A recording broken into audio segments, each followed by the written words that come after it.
بسم اللہ الرحمن الرحیم۔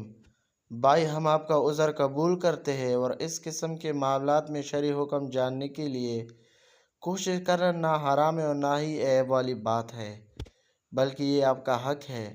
آپ کا سوال کہ عورت کی پچھلی شرمگاہ میں جمع کرنے کا کیا حکم ہے، تو یہ گناہ کبیرہ ہے، چاہے حیض کے دنوں میں ہو یا عام دنوں میں۔ نبی صلی اللہ علیہ وسلم نے ایسا کام کرنے والے پر لعنت کی ہے اور فرمایا ایسا شخص ملعون ہے جو عورت کی پچھلی شرمگاہ میں جمع کرتا ہے۔ نبی صلی اللہ علیہ وسلم نے یہاں تک فرمایا، جس نے حیضہ سے جمع کیا یا بیوی کی پچھلی شرمگاہ میں جمع کیا یا کسی کاہن کے پاس آیا تو اس پر محمد صلی اللہ علیہ وسلم پر نازل شدہ قرآن سے کفر کیا۔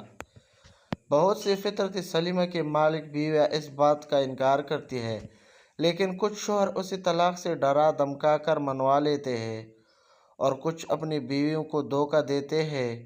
بیوی شرم و حیا کی وجہ سے اہل علم سے پوچھ نہیں پاتی اور اسے کہہ دیتا ہے کہ یہ حلال ہے۔ نبی اکرم صلی اللہ علیہ وسلم نے فرمایا کہ خاوند کو اپنی بیوی کے ساتھ ہر طرح سے جمع کی اجازت ہے، آگے سے پیچھے بشرطیہ عورت کی جگہ جمع کیا جائے، اور یہ بات سب کو معلوم ہے کہ پچھلی شرمگاہ پاخانے کی جگہ ہے، اولاد کی جگہ نہیں ہے۔